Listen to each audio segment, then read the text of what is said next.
पूर्व जनसंघ प्रमुख पंडित दीनदयाल उपाध्याय के जीवन और उनके विचारों पर प्रधानमंत्री नरेंद्र मोदी ने 15 पुस्तकों का सार संक्षेप जारी किया। प्रधानमंत्री ने कहा, दीनदयाल जी के किसानों, गरीबों और पिछड़ों की सेवा करने के विचार आज भी मार्गदर्शन करते हैं। अमेरिकी टीवी चैनल से बात करते हुए प्रधानमंत्री ने कहा कि यदि विश्व से तकनीक और संसाधनों की मदद मिले तो भारत पूरी तरह स्वच्छ ऊर्जा अपनाने वाला पहला देश बनेगा।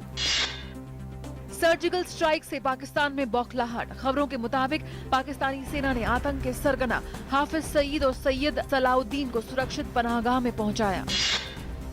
कश्मीर में तनाव की खबरों के बीच सामने आया दिल को छूने वाला वाक्य। कश्मीर में एक कश्मीरी शख्स ने जवान की जान बचाई। श्रीनगर में लसजन एरिया में बाईपास के पास एक दुर्घटना में जवान क्षतिग्रस्त वाहन के अंदर फंस गया था। सेना के बाकी जवान साथी को बाहर निकालने की कोशिश कर रहे थे, लेकिन वे कामयाब नहीं हो सके। 68 दिनों तक उपवास रखने के बाद 13 साल की जैन लड़की की मौत के मामले में पुलिस ने उसके परिजनों के खिलाफ केस दर्ज कर लिया है। पुलिस ने बताया कि लड़की के माता पिता और परिवार के अन्य सदस्यों के खिलाफ गैर इरादतन हत्या का केस दर्ज किया गया है। बहुजन समाज पार्टी के संस्थापक कांचीराम की पुण्यतिथि पर रविवार को लखनऊ में आयोजित बीएसपी सुप्रीमो मायावती की महारैली में भगदड़ मच गई। इसमें 3 की मौत और करीब 22 के घायल होने की खबर है। मरने वाली दोनों महिलाएं हैं, जिनमें से एक की शिनाख्त बिल्हौर निवासी शांति के रूप में हुई है। दिल्ली के इंदिरा गांधी अंतर्राष्ट्रीय हवाई अड्डे में टर्मिनल 3 के कार्गो टर्मिनल पर कोई रेडियो एक्टिव पदार्थ लीक नहीं हुआ। बीएआरसी और एनडीआरएफ के अधिकारियों ने कहा कि लीकेज तय सीमा के अंदर थी। परफ्यूम विशेषज्ञ मोनिका गुर्डे हत्याकांड के आरोपी को बेंगलुरु से गिरफ्तार किया गया है।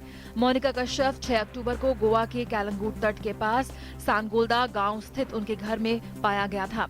पुलिस अधिकारी ने कहा कि पंजाब के रहने वाले राजकुमार सिंह को बेंगलुरु पुलिस की मदद से गिरफ्तार किया गया और उसे गोवा लाया जा रहा है।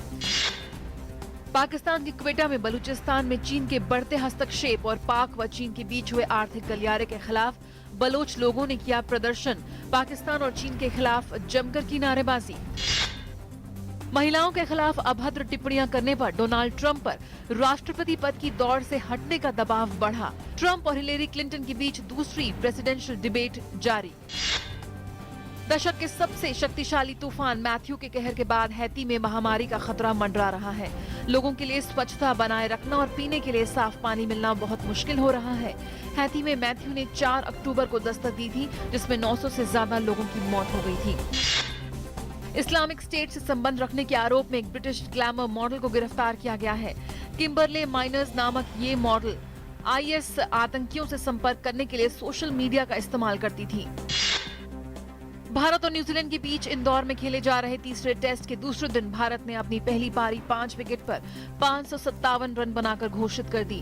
भारत की तरफ से विराट कोहली ने करियर का दूसरा दोहरा शतक जमाया, तो वहीं रहाणे 2 शतक से चूक गए और 188 रन पर आउट हो गए। जवाब में दिन का खेल खत्म होने तक न्यूजीलैंड ने बिना किसी नुकसान के 28 रन बना लिए हैं।